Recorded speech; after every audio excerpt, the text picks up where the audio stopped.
The major attributes of leadership, mga katangian ng isang leader. Ayan. Number one, mabilis lang po tayo and direct to the point sa mga samples natin. Sa mga aspiring speakers dyan, makinig po kayong maigi. For sure, marami kayong matututunan. Number one is unwavering courage. Ibig sabihin, unwavering courage is more on persistence. In Tagalog, hindi natitinag na lakas ng loob. No?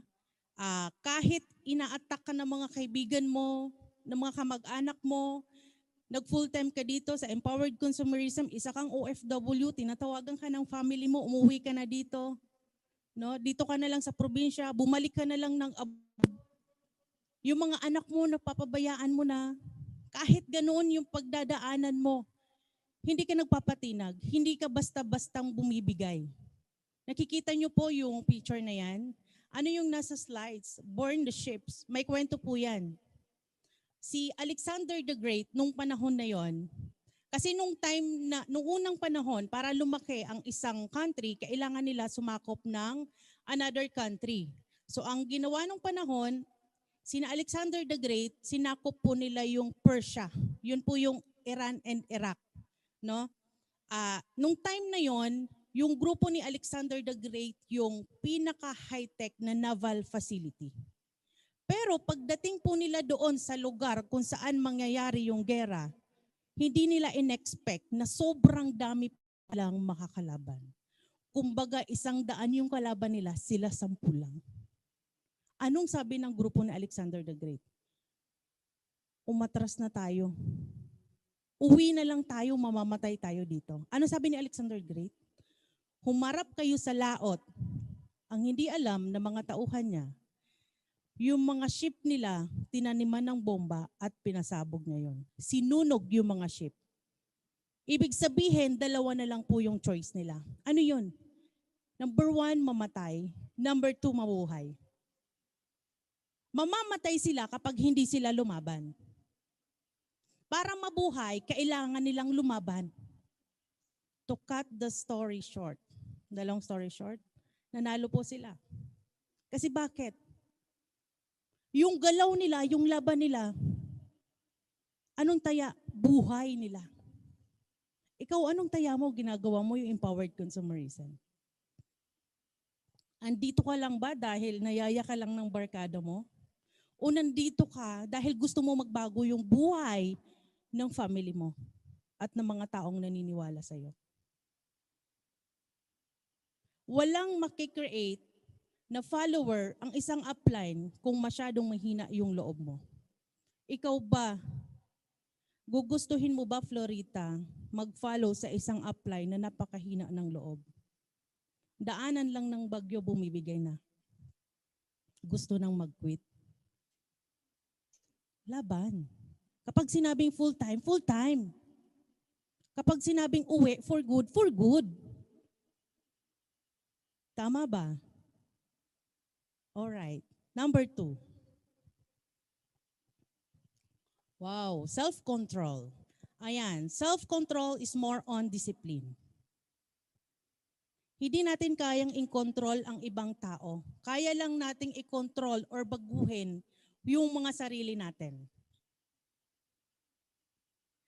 Ang isang upline na masyadong mainitin ang ulo, mahirap makapagpalaki ng grupo. Wag na wag po tayong magre-react sa first impulse. Kasi bakit? Pwede ka pong makasira ng relasyon sa mga leaders mo at saka sa'yo. May narinig ka lang ng hindi maganda against you. Nagagalit ka, pinapatulan mo yung mga downlines mo. Worst, sa chatroom pa kayo nag-aaway. Leader ba kapag ganon? Ito pong tip para hindi ka makapag-react sa mga first impulse. Kapag may narinig ka na hindi maganda, yung mga impulsive na bagay, at least count 1 to 10 bago ka sumagot. Ang pinakamaganda, silence. Kung wala ka rin namang magandang sasabihin, wag mo na lang sabihin. Kasi ang isang salita, kapag lumabas sa bibig mo yan, hindi mo na po yan mababawi.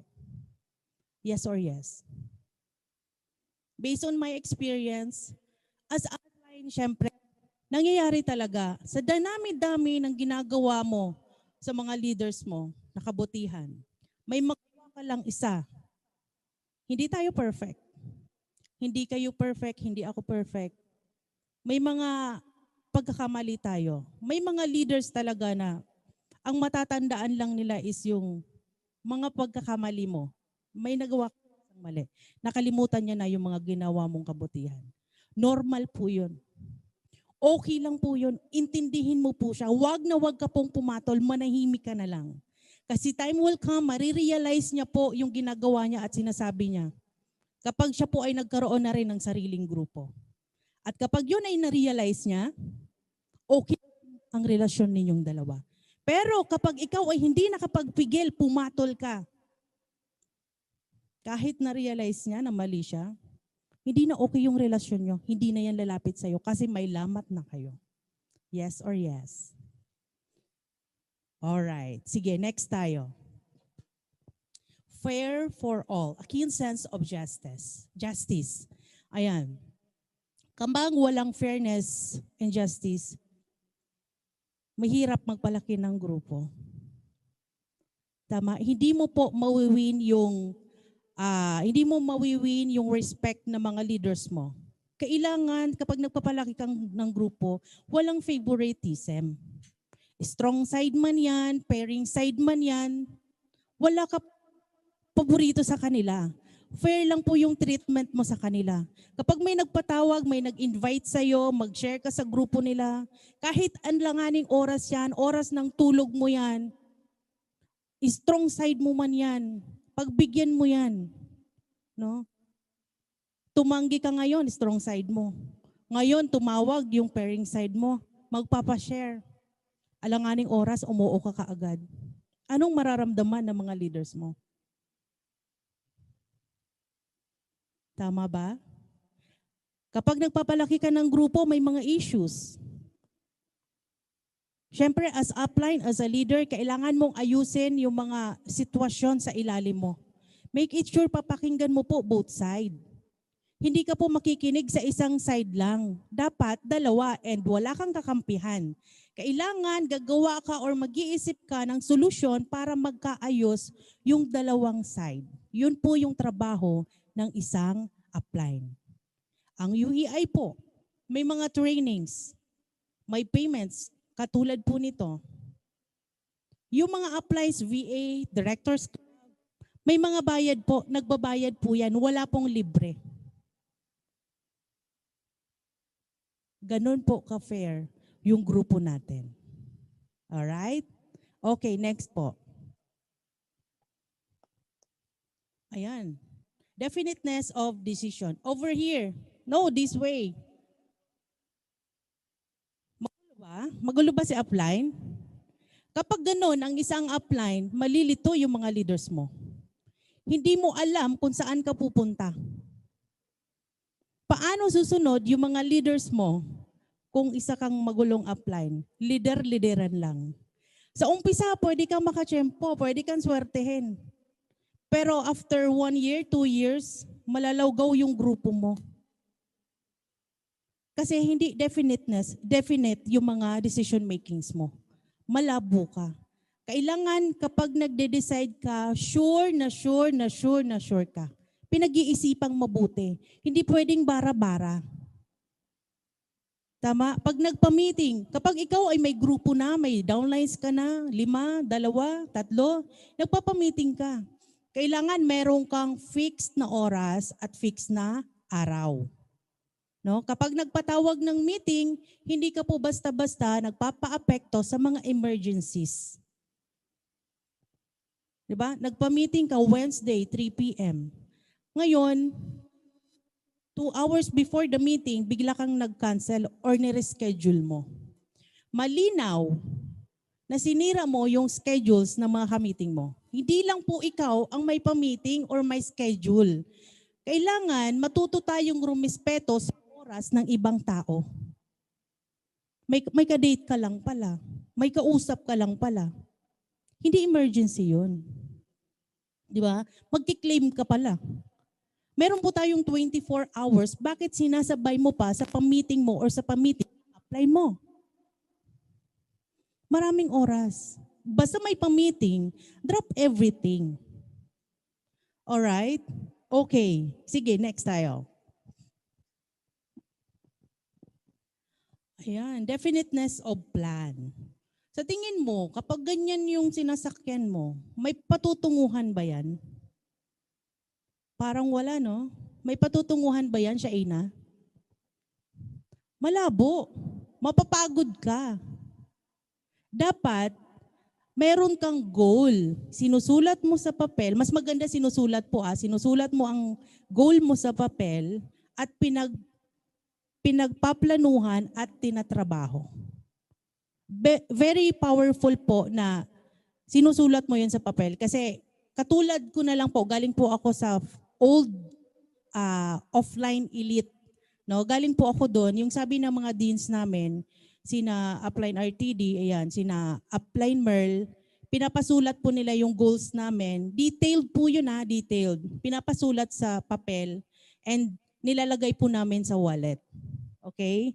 And ang nilagay ko, naalala ko doon, nilagay ko, within 3 years, magiging Elite Global Ambassador po ako. And good news, sa loob ng 1 taon, naging Millionaire Circle, 2nd taon, Global Ambassador. Na-advance. Ganoon po ka-powerful pag sinulat ninyo yung mga goals ninyo. Sino po dito yung mayroong dream board? Kapag may dream board ka po, hindi po yan basta-basta pinapalitan. Diba, every 6 months po tayo nagde-dream board presentation. Very important na ang nilalagay mo po sa dream board mo ay yung gusto mo. Hindi yung nasilip mo lang sa katabi mo. Nakikopya ka lang. Nung naintindihan mo, nakilala mo, yung nilagay mo, ay hindi na pala ito, iba na yung gusto ko. Imbis ibibigay na sa'yo ng universe, nagbago ka. So another process na naman yon. Kapag mayroon ka pong dream board, papalitan mo lang po yan kapag nakuha mo na. Saka mo lalagyan ng panibagong goal. Okay po ba? Okay, sige. Next po tayo. Ayan, the habit of doing more than paid for. Ayan, yung mga, sino dito yung mga naging empleyado? For sure, marami. Di ba yung mga dating empleyado, kapag tinitreat mo yung company mo as if ikaw yung may-ari, di ba? Masipag ka. Kahit may overtime, hindi ka nagrereklamo. Di ba kapag ganun klase kang tao, kapag nakita ka ng boss mo, sila yung mga napopromote. Hindi yung mga makagamit ng bond paper, walang pakialam, ng dadaya, ng time. Yun yung mga hindi napopromote. Same lang din po dito sa business. Kapag ginagawa mo yung business, nagpapalaki ka ng grupo mo, hindi mo iniisip yung kikitain mo, ang focus mo sa pagpapalaki ng grupo, makapag-train ng mga tao, matuto yung mga taong naniniwala sa'yo. Hindi mo iniisip yung reward, yung kapalit. Maniwala ka sa akin, kusang dadating yung income sa'yo. Nung kami po nag-uumpisa dito, 8 years ago, nandito lang po kami sa opisina palagi. Pag sinabi ng upline, mag-training kayo, masipag kami mag-training. Kahit walang pay-in, sige lang ng sige. Hindi namin alam na mumold na pala kami at yung mga taong naniniwala sa amin kahit paunti-unti. Ngayon sila na po yung mga car achievers sa ilalim. Kusang dadating yung reward. O sige, magbigay na lang ako ng kwento para hindi kayo maboring. Si Carmela, ayan. O si ano na lang, si Jojo Tai. Si Jojo Tai. Nakapunta ka na ba sa motel, Jojo? Ayan, tumatawa siya. Ibig sabihin, yes. Ano ba yung motel? Ito po yung motorized hotel. Meron po kasing kwento to, mag-asawa matanda. Sa Amerika to. Motorized hotel, ibig sabihin, pahingahan ng mga motorista. Mag-asawa, mayaman na mayaman. Namasyal sila. Nag-travel, ngayon napagod ang asawa. Nakakita ng isang motel. Sabi nila, magpahinga muna tayo. Umuulan pagod na tayo. Pagpasok nila ng motel, anong sabi ni Mr. Manager? Kasi wala nang available room. Sabi niya, Ma'am, sir, I'm sorry. Wala na po tayong bakanteng room. Pero kung okay lang po sa inyo, pwede ko pong ipagamit sa inyo yung kwarto ko for free. Kasi yung manager po pala doon sa motel na yon ay may sariling kwarto. Hindi niya na po obligasyon. Pwede niya pong palabasin yung mag-asawa. Pero meron siyang puso na ipagamit yung kwarto niya.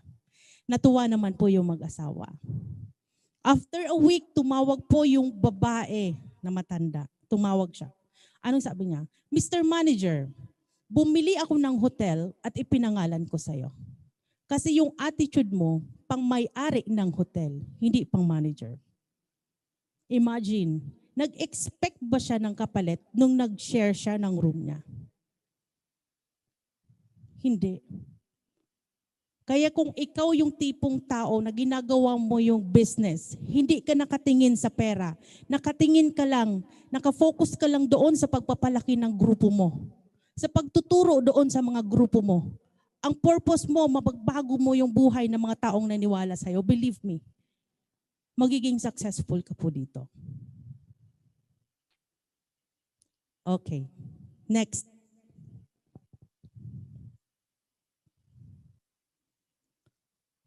Okay. Pleasing personality. Likes and dislikes. Ayan.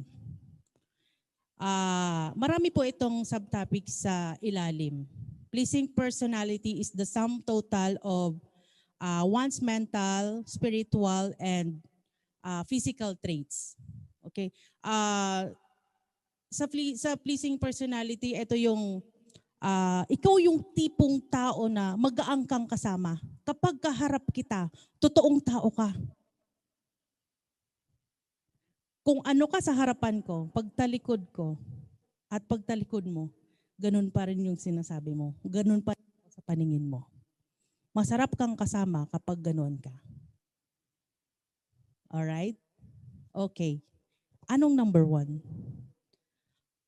The manner of shaking hands. Okay, ito hindi natin ito nagagawa dahil nga pandemic. Pero syempre isi-share ko na rin sa inyo kasi kapag okay na tayo, magagawa mo po ito.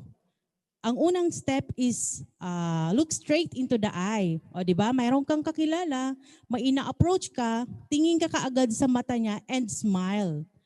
And then, handshake, kailangan firm grip.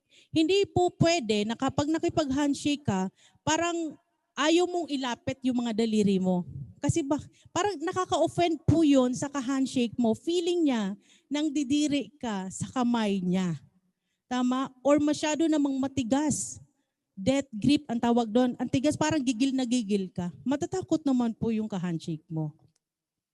Kailangan firm grip lang. Yung tipong nagtatama, ito pong dulo na to sa dulo. And konting pise lang. And tap sa shoulder to show sincerity and concern. Kapag ganun po yung ka-handshake mo, handshake pa lang, di mo pa napepresentan.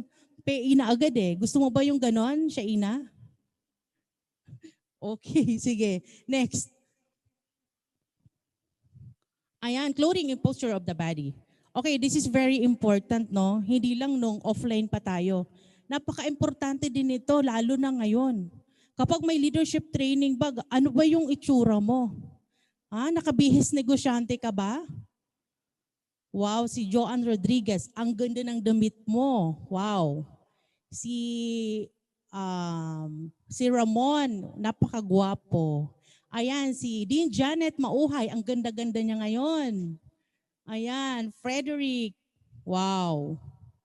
Very nice. So ayan, minsan lang naman po tayo mag-leadership training, kailangan pumustura ka na. Tama? Hindi naman sinabi, bumili ka ng mga mamahaling damit. Kailangan presentable ka po. Okay? Kapag meron kang ka-video call, prospect man yan, no?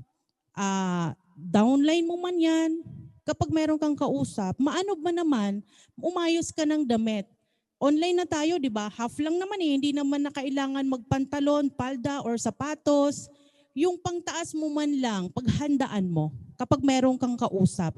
Yung blazer mo, isabit mo na dyan sa tabi. Kapag meron kang ka-video call, isuot mo po. Kasi bakit? Tandaan nyo, ang ino-offer po natin is big time business, hindi small time. Paano maniniwala yung mga taong pinipresentahan mo kung ikaw ay nakasando? Parang pangtambay lang yung suot mo. Paano maniniwalang big time yung inaalok mo? Kaya minsan, huwag kang magtataka kung ang nagugustuhan ng mga prospect ninyo ay kayo. Kasi ang suot mo, nakikita na yung cleavage mo, nakapang basketball ka, na-attract yung kausap mo. Unlike kapag nakapang negosyante ka, bihis negosyante, maayos, presentable, bibihira lang po yung percentage na magugustuhan ka ng prospect mo. Doon yan nakafocus sa business na inaalok mo. At maniniwala talaga yan na big time business ang inaalok mo. Okay? Alright, sige po. Next po tayo. Ayan, voice. Your voice is very important in communication. Napaka-importante po nito. Isa ito sa mga nagiging dahilan kung bakit may mga tao na hindi nagkakaunawaan. Kasi minsan, hindi naman nakafocus doon kung ano yung meaning ng sinasabi, kundi kung ano yung tono ng pagsasalita mo. Minsan, okay naman yung sinasabi mo, wala ka namang intensyon na masama, pero ang dating sa kausap mo, hindi maganda. As a businessman, kailangan pinapractice din natin yung maayos na tono ng mga ano natin, ng pananalita natin. Di ba? Kapag nagpe-present tayo, di ba marami tayong kausap na mga prospect. Pag nagpe-present tayo, sa boses mo pa lang, dapat ramdam ng kausap mo yung confidence mo doon sa business na inaalok mo. Kapag nararamdaman ng kausap mo na confident ka, ramdam niya sa boses mo, sure ball, pay in yung kausap mo.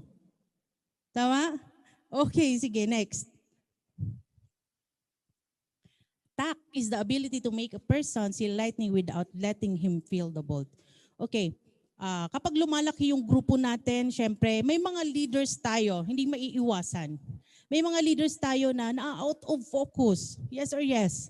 Syempre, as upline, di ba? As nanay ng alliance nyo, kailangan mo silang kausapin at i-correct.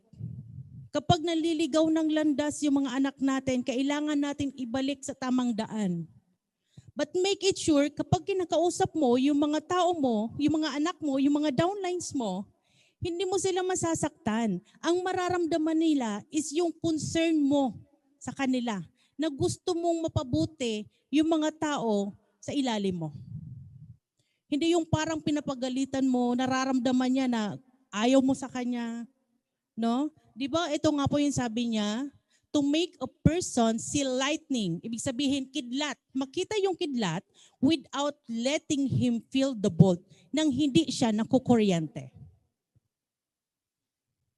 Okay po? Okay, sige. Next. Sincerity as the best marketing approach. Sincerity of purpose. Kumusta po yung mga invites ninyo? Yung mga nag-pay na? Yung mga nakapag 7 heads na? Yung mga nakapag 15 heads na? Nakaka-chat nyo pa po ba? O hindi na? Sinisin mode na lang ba? Or ini-ignore na? Kasi nakukulitan na kayo. Kasi wala na kayong pakinabang. No? Nararamdaman lang nila na visible ka nung hindi pa sila nakakapag-payment. Nung nandyan na at wala ka ng income, wala nang reply. May ganun ba? Kapag ganung klaseng leader ka, hindi ka po makakapagpalaki ng grupo. Kasi nakafocus ka lang sa pera. Hindi ka nakafocus sa tao. Hindi nararamdaman yung sincerity mo sa kanila. Dailangan, maramdaman ng mga tao mo, may pakinabang ka man dyan, strong side mo man yan, no, makulit man yan. Kailangan maramdaman nila na yung purpose mo, bakit mo sila pinasama dito, is magbago yung buhay. No, magtuloy-tuloy din siya, sumabay siya sa iyo habang kinukuha mo yung mga pangarap mo at sabay kayo na magiging successful dito sa empowered consumerism. Kapag ganun kang tao, nararamdaman nila yung puso mo, my heart yung pag-network mo, may heart yung pagkikip mo sa mga tao mo, believe me, yung mga taong naniniwala sa iyo, mag-stay yan sa iyo. Hanggang makuha din nila yung pangarap nila katulad mo. Okay po. All right, next. Ayan, words have power. Choices of words. As upline, ano yung mga lumalabas sa bibig mo? Puro powerful ba yan? Or sa iyo pa naririnig ng mga leaders mo yung mga negative words? Marami po tayong marketers. Marami dyan. Di ba yung mga marketers natin or mga leaders natin na nag-full time? Marami pong pinagdadaanan yan. Kagaya mo nung nag-uumpisa ka po. Di ba ina-attack ka ng mga kaibigan mo, ng family mo? Nakakaubos ng energy yun. Kapag nagpo-prospecting po yung mga leaders natin, puro rejection, nakakaubos ng powers yun.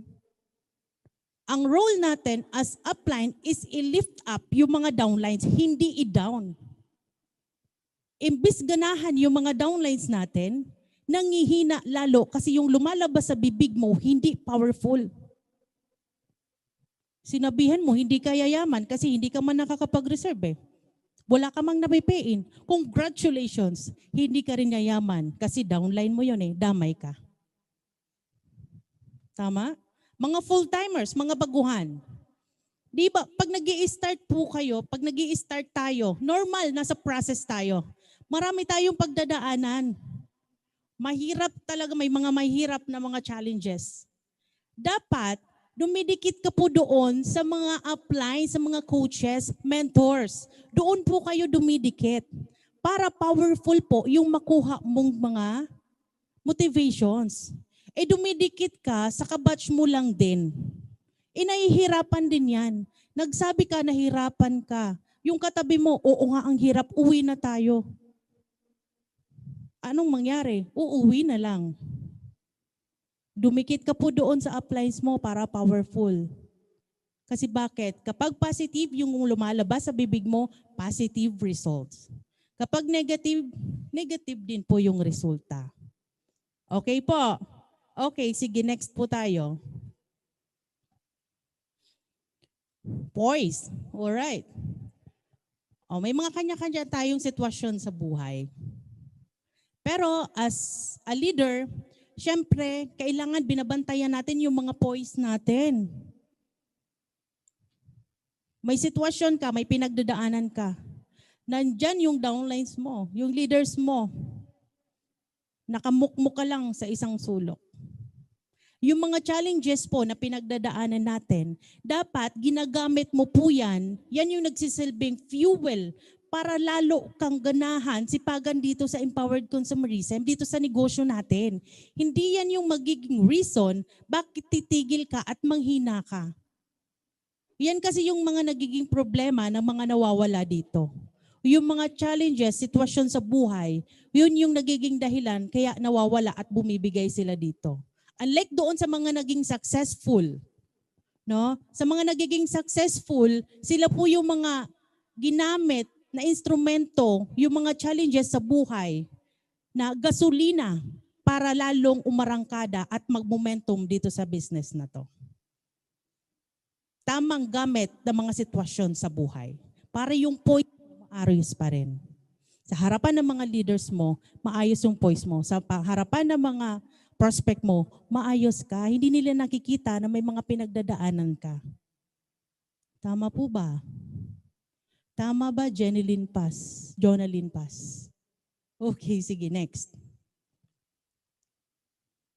Ayan, unselfishness.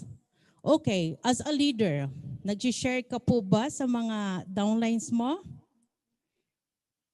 Yung sinasabi ko pong share, hindi lang po ito pera, no?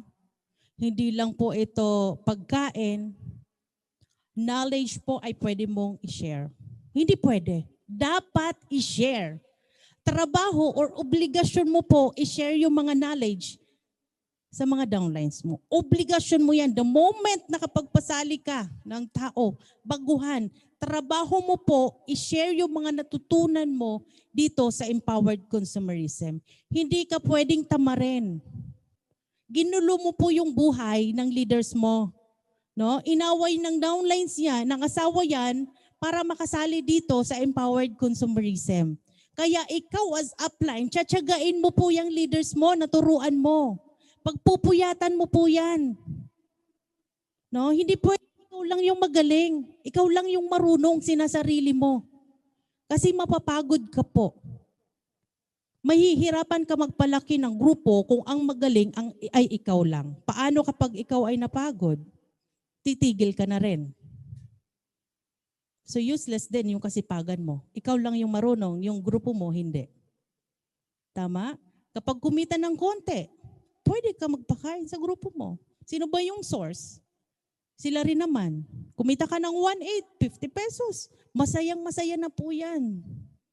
Diba? Ipagpalagay natin palagi yung sitwasyon ng mga leaders natin sa sitwasyon natin nung tayo ay nag-uumpisa pa lang. Diba yung bago pa lang tayo, wala pa naman tayong ganong kinikita. Minsan wala pang pamasahe, pauwi. Diba? Maano ba naman naabutan natin yung mga leaders natin? Kung meron ka naman. Diba? Pero hindi pwede na pag nag-abot ka, nakikita ng iba. Kasi bakit? Marami ka pong downlines, hindi lang po yan. Pangalawa, baka nagpapasikat ka lang. No? Tumataas yung level mo as a leader, no? Kapag ikaw ay nagbibigay ng pasikreto. Ibig sabihin, pure yung pagtulong mo. Okay po. Sige, next.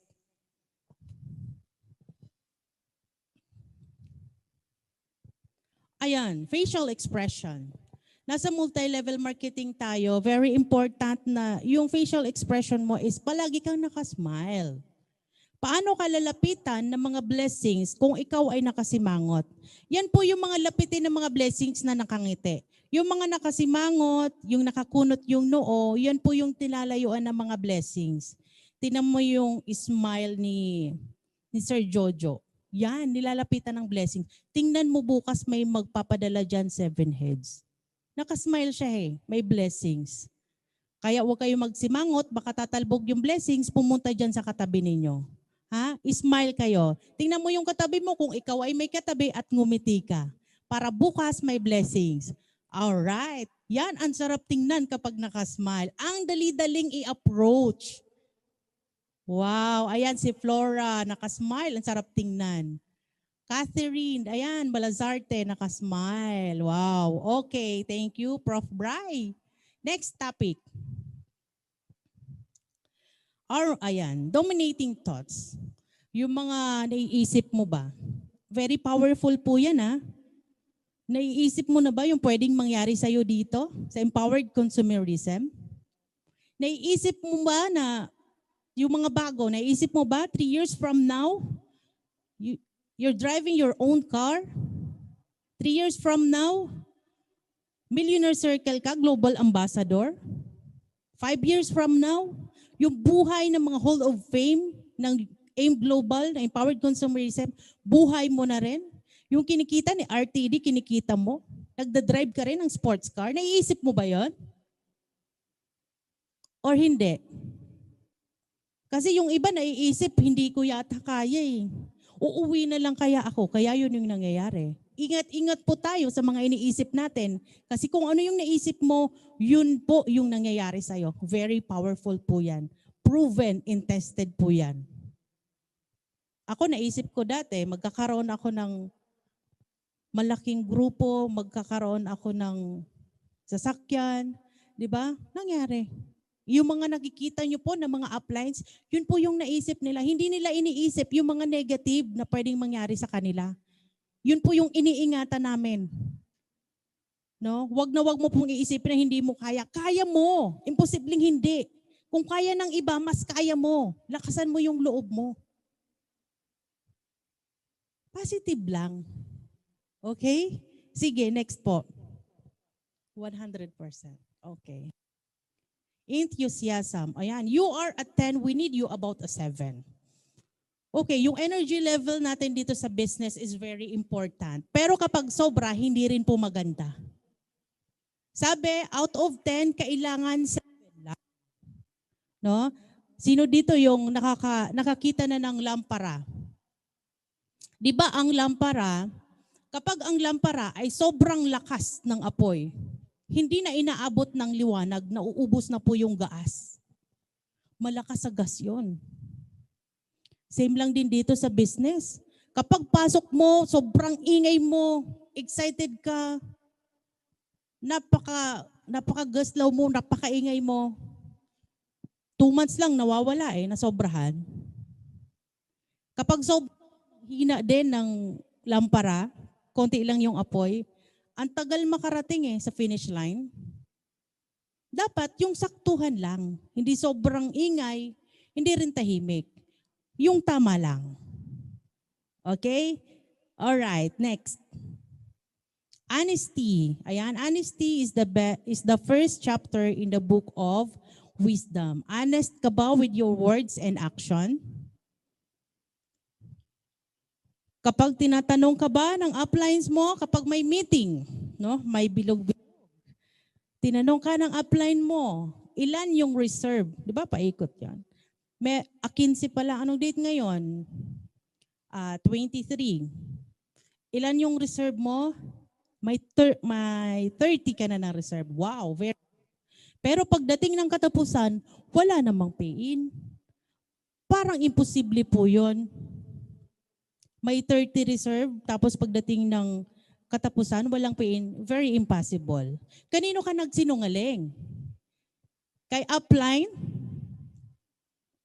Ginagawa mo ba yung business kapag nandyan lang yung upline mo? Bumabangon ka ba dahil ginigising ka ng upline mo? O bumabangon ka dahil meron kang pangarap na kailangan mong kunin? Hanggat hindi mo pa deserve yung mga pangarap mo, yung mga bagay na gusto mong makuha, hindi po ibibigay sa iyo ng Creator yon. Believe me. Umahataw ka lang, pumipindot ka lang sa computer kapag may nakatingin sa iyo. Napakalabo nun. Unfair yon sa mga deserving. Hindi mo pa deserve.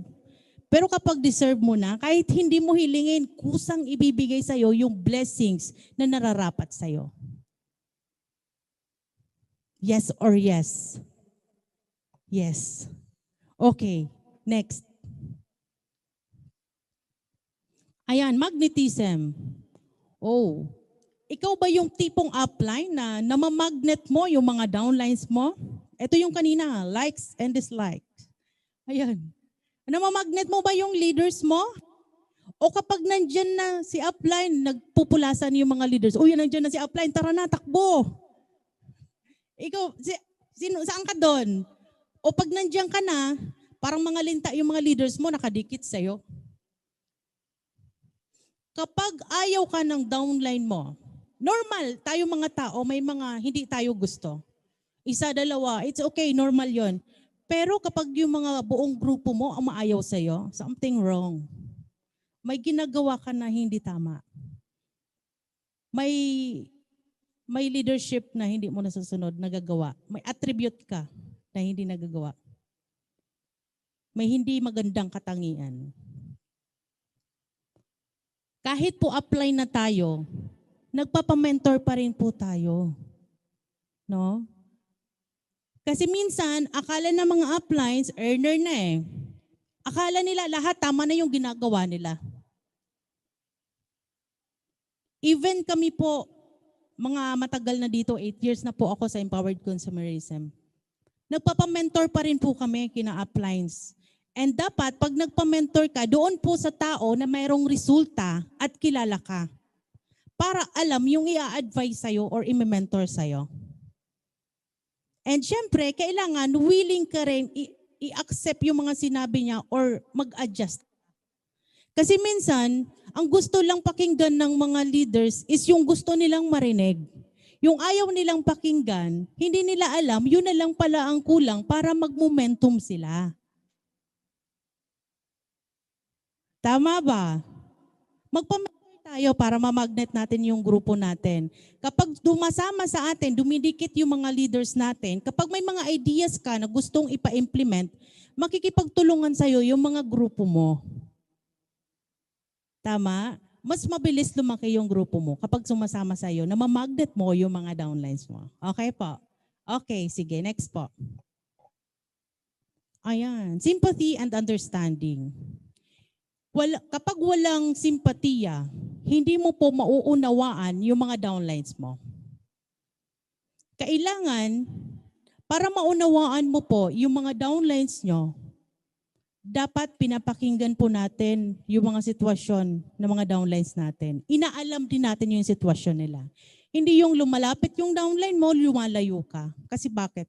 Ayaw kong pag-usapan yan, negative yan. The moment naging upline ka po dito sa empowered consumerism, parents na po tayo dito. Hindi na po halos business lang yung usapan. No. Madalas po, nagiging lawyer din tayo eh. Di ba? Yung problema ng downline natin, sa asawa nila, nilalapit pa sa atin. Hindi po lalapit sa'yo yung downline mo kung hindi niya alam na matutulungan mo siya. As upline, pakikinggan mo po sila para maunawaan mo sila. Iintindihin mo po yung mga sitwasyon ng downline mo. Kapag ganun po yung nangyayari, inuunawa mo sila, pinapakinggan mo sila, yung tipong, yung leadership mo, merong sympathetic, no? Magkakaroon lang yan kapag nararamdaman ng mga leaders mo na valued sila. Ibig kong sabihin, hindi dapat mararamdaman ng mga leaders mo yung feeling of unwantedness. Yung tipong kahit wala sila, okay lang. Kailangan each team member maramdaman nila yung importansya nila sa grupo nyo. Yes or yes? Kapag ganon ang nangyayari sa loob ng alliance mo, ng grupo mo, solid yung grupo mo. Malaki yung grupo mo. Maraming magiging earner sa ilalim mo. Okay po. Sige, next. Mastery of details. Ano yung mga hawak nila? Ito yung mga task na mga kinonek-connect. Dinelegate po yan sa mga grupo, sa mga leaders. Ayan, yan po yung mga departments. Kinonek-connect, kaya nagkaroon ng magandang machinery yung grupo. Okay? Hindi mo kailangang master or magaling sa mga task or sa mga departments sa ilalim mo. Kailangan aware ka lang, kabisado mo, familiar ka sa mga department ng ilalim mo. Kasi bakit? Kapag may mga trouble, makakatulong ka mag-solve. 'Di ba? Ang isang alliance, ang isang grupo, mahirap pong mag-momentum or mahirap tumakbo kapag isa lang po yung gumagalaw. Just like UEI, meron pong ticketing department, no? UEI Online Elite, may mga kanya-kanyang hawak po yan. And yung upline natin, si Upline RTD, familiar po siya dyan. Dyan po ako believe na believe. Alam niya yan lahat. Pero hindi master. Alam niya lang para kapag may mga sitwasyon, nakakatulong siya. Ganon din po tayo dapat. Kasi time will come, mag-create tayo ng isang malaking alliance sa ilalim natin. Familiar ka dyan sa mga task sa ilalim mo. Okay po ba? Alright. Okay, sige. Next po. Willingness to assume full responsibility. Ang sabi ni upline, ako ba?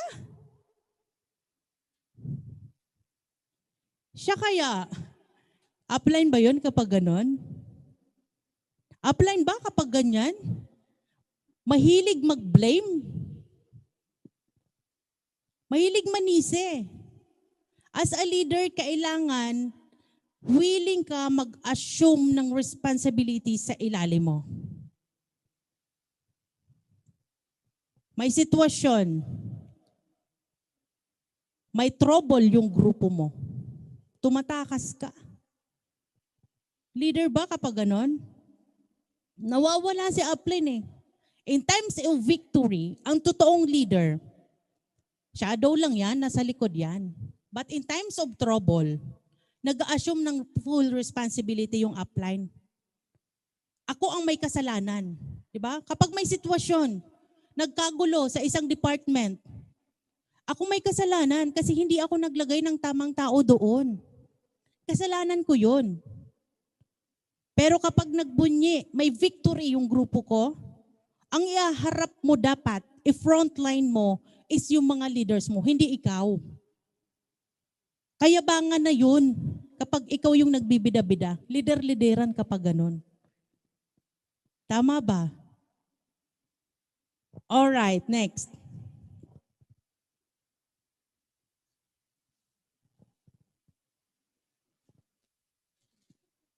Ayan, mastermind group. Cooperation. Ayan. Kapag ikaw may mga grupo na, dapat mayroon ka ng mastermind sa ilalim mo. Ang UEI po, mayroon tayong V8. Cooperation. Ang UEI, yung power and authority, hindi po sinasarili ni Upline RTD. Yung power and authority, itinatransfer niya po sa V8. Yung V8, yung power and authority, hindi lang po sila yun. Hindi nila sinasarili. Itinatransfer po nila sa Directors Club ng UEI. Yung mga Directors Club po ng UEI, hindi lang po sila yung may power at authority sa buong UEI. Mayroon po mga professors sa ilalim. Yung power and authority, itinatransfer po nila sa mga professors sa ilalim. Kasama po dyan yung mga head alliance ninyo, yung mga uplines ninyo. Kaya yung power and authority, itinatransfer po ng mga head alliances sa inyo po dyan sa harapan namin. Kaya lahat po ng member ng UEI may power and authority. Anytime, pwede kayong pumasok sa UEI Hub, sa boardroom. Kaya po, when it comes to cooperation, napakalakas. Matindi po yung cooperation ng UEI. Proud ba kayo na nasa UEI kayo? Naman. Yes. Okay, next. Initiative. Ayan, initiative is doing the right thing without being told. Ang taong mabilis yumaman, yung mataas yung initiative level. Wala akong kilala na milyonaryo or billionaire na pukpukin.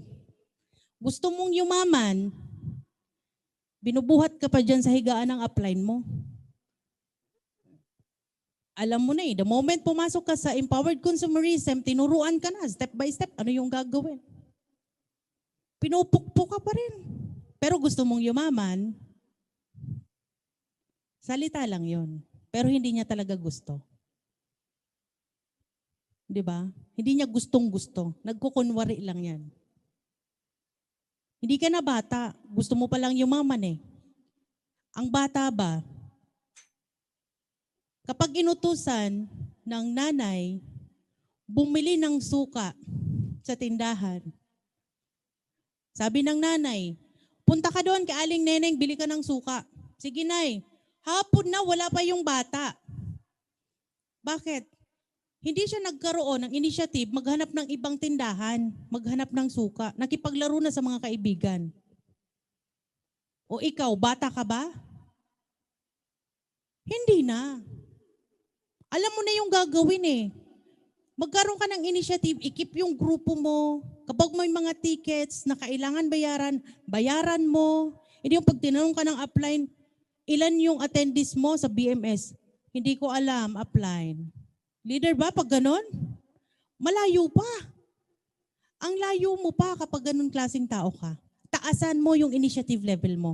100% yayaman ka. Tingnan mo na lang yung mga uplines natin, si Upline RTD, si Doc Ed, hindi na pukpukin yan. Henry C. Mayayaman eh. Taasan mo, ito yung pinakamabilis lahat ng bago. Ito yung pinakamadaling gawin. Taasan mo yung initiative level mo. Alright? Okay. So ayun lang, I think I'm done.